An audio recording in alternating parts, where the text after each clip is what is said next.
Perkenalkan, saya Hadiat Adi Mawadana, mahasiswa Universitas Terbuka. Pada video kali ini saya akan menstimulasikan praktek pembelajaran terpadu yang akan saya laksanakan di video ini. Mari kita simak video ini. Assalamualaikum warahmatullahi wabarakatuh. Waalaikumsalam warahmatullahi wabarakatuh. Selamat pagi anak-anak semua. Bagaimana kabarnya hari ini?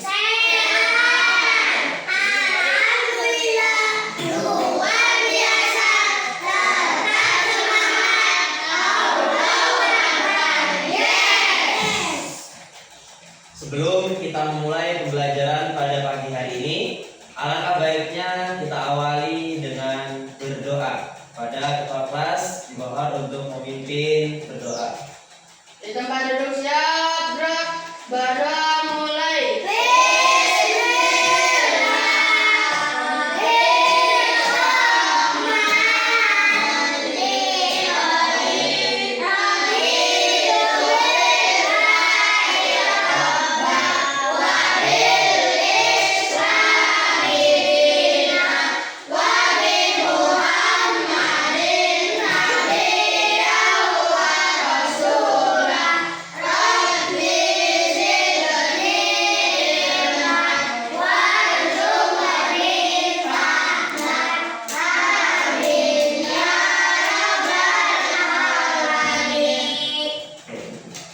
Sebelumnya saya absen terlebih dahulu. Nanti jika hadir diharapkan angkat tangan dan mengucapkan kalimat hadir. Faza Al-Kais, Al-Fatih, Sultan, Hadir. Rehan, Hadir. Yusuf, Hadir. Atan, Hadir. Rahul, Hadir. Farid, Hadir. Reva, Hadir. Arfan, Hadir. Siva, Hadir. Raisa. Hadir. Semuanya. Pada pagi hari ini saya akan menyampaikan materi, yaitu yang bertema adalah indahnya kebersamaan. Jadi tema yang akan kita pelajari hari ini yaitu adalah indahnya kebersamaan. Dengan kita mempelajari indahnya kebersamaan ini, ada beberapa hal yang harus kita pahami. Tujuan kita mempelajarinya yaitu adalah kita akan tahu apa arti kebersamaan, pengertian tentang kebersamaan. Kemudian kita juga akan tahu kenapa kebersamaan itu indah. Kemudian setelah itu kita juga akan tahu contoh kebersamaan dalam kehidupan sehari-hari, baik di sekolah, baik di keluarga ataupun di lingkungan masyarakat. Dan yang terakhir adalah nilai-nilai moral dalam kebersamaan. Itu yang hari ini akan kita pelajari. Kemudian saya akan menjelaskan, yaitu yang pertama adalah pengertian kebersamaan. Kebersamaan adalah keadaan ketika sekelompok orang hidup, bekerja, atau berinteraksi secara harmonis dengan tujuan saling mendukung. Jadi dengan kita punya rasa kebersamaan, maka kita akan bisa hidup dengan baik di sekeliling kita, lingkungan kita akan bisa saling mendukung. Kemudian coba kita baca bersama-sama ya, kalian baca bersama-sama ya. Dimulai dari nanti saya bilang kebersamaan adalah dibaca bersama-sama. 1, 2, 3. Kebersamaan adalah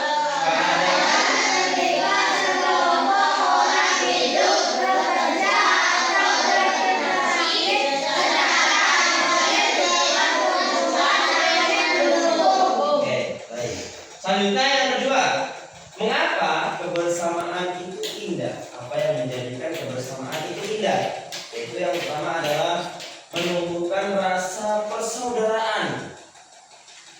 Jadi kita ketika melakukan kegiatan dengan secara bersama-sama, kegiatannya akan menjadikan kita saling merasa memiliki saudara, saling dekat. Kemudian meningkatkan kebahagiaan, karena ketika sesuatu itu dikerjakan bersama-sama, maka akan lebih cepat selesai, terus juga akan saling berbahagia. Karena kalau sesuatu itu sudah selesai kan kita merasa sangat bahagia. Dan yang terakhir adalah mempermudah pekerjaan. Kalau ketika mengerjakan sesuatu, baik itu yang berat ataupun yang ringan, ketika dikerjakan secara bersama-sama, semuanya akan lebih cepat selesai. Kemudian contoh kebersamaan dalam kehidupan sehari-hari, apa saja yang bisa kita lakukan dalam kehidupan sehari-hari? Yaitu yang pertama, kalau di keluarga adalah makan bersama. Jadi kegiatan makan bersama, namanya makan bersama itu pasti makannya sama-sama. Itu di keluarga. Bisa juga mungkin saling membantu mengerjakan kegiatan rumah, membersihkan rumah, atau mungkin membuat sesuatu, mungkin membuat makanan atau membuat minuman, bisa dikerjakan secara bersama-sama. Kemudian di sekolah, yaitu bekerja di dalam kelompok. Biasanya ketika sekolah ada tugas-tugas kelompok, itu semuanya ditugaskan untuk saling bekerja sama. Coba mungkin ada yang tahu contoh yang lain di sekolah selain bekerja dalam kelompok. Contoh kegiatan bersama, tiket bersama, apalagi main bersama, kerja bakti, membersihkan kelas, membersihkan ruangan. Kemudian yang terakhir, yang keempat adalah nilai-nilai moral dalam kebersamaan. Yaitu yang pertama ada toleransi. Toleransi itu ketika kita bisa menghargai satu sama lain. Karena kan kadang setiap kita itu agamanya berbeda, keyakinannya berbeda, dengan punya rasa kebersamaan itu kita akan toleransi. Ada saudara kita yang beragama Kristen mungkin sedang beribadah, kita akan tahu bahwa oh mereka lagi ibadah, kita tidak boleh mengganggu, kita tidak boleh ramai, kita tidak boleh membuat ibadah mereka menjadi terganggu, menjadi tidak tenang. Dan juga kita sebagai umat Islam pun juga sama, ketika kita ibadah, orang-orang yang Muslim, orang yang tidak beragama Islam juga akan mengerti kepada kita. Itu namanya toleransi. Kemudian ada empati. Empati itu bagaimana ketika saudara kita, ya baik itu agama apapun, dari suku manapun, ketika mengalami suatu musibah, kita bisa membantu mereka tanpa melihat agama dan suku. Selanjutnya saya akan memberitahu kalian, ini ada sebuah gambar. Nanti dengan gambar-gambar ini kalian akan belajar. Nah, ini adalah media pembelajaran. Nanti kalian baca, kalian lihat. Di sini dijelaskan apa yang dimaksud tentang kebersamaan. Jadi dengan ini, ya, kalian belajar. Kemudian kalian akan bisa melihat ada cerita, ada gambarnya. Nanti dilihat bagaimana cara kita tahu atau kita menanamkan rasa kebersamaan. Selanjutnya, coba saya tanya kepada kalian, apakah di kegiatan sehari-hari kalian sudah menerapkan kebersamaan? Coba yang bisa kasih contoh satu. Coba apa yang dikerjakan itu kebersamaan dalam kehidupan sehari-hari? Ya, ikat bersama. Karena membersihkan tempat, apalagi kalau tempatnya besar itu harus bersama. Mungkin ada lagi contohnya di sekolah mungkin. Gotong royong. Ada lagi? Kerja bakti. Kerja bakti. Ada lagi? Kerja. Dan masih banyak. Saya akan membagikan LKS-nya ya. Nanti ini dikerjakan, dikasih nama.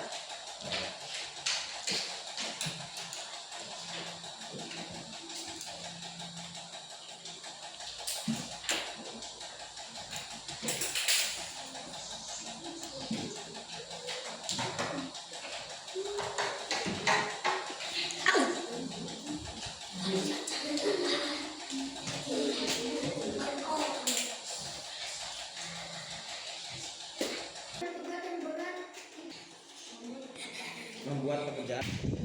Nanti gantian.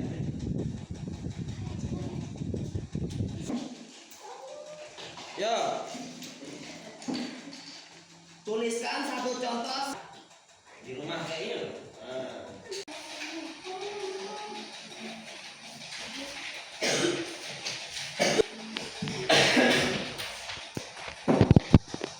Sebelum tenang terlebih dahulu ya, saya nilai.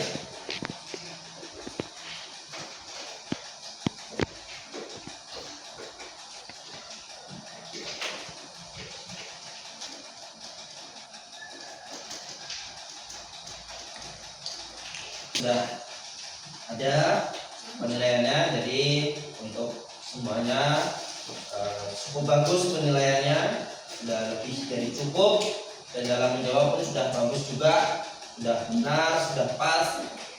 Maka ditingkatkan lagi untuk pembelajaran yang baik. Oke, kesimpulannya dari pembelajaran ini kita belajar bahwa kebersamaan menimbulkan banyak sekali kebaikan kepada kita.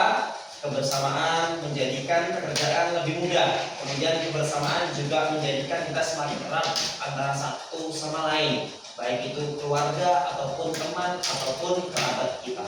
Mungkin itu yang bisa saya sampaikan pada pagi hari ini. Apabila dari awal pembelajaran sampai sekarang banyak kekurangannya, saya mohon maaf yang sebesar-besarnya. Sama-sama.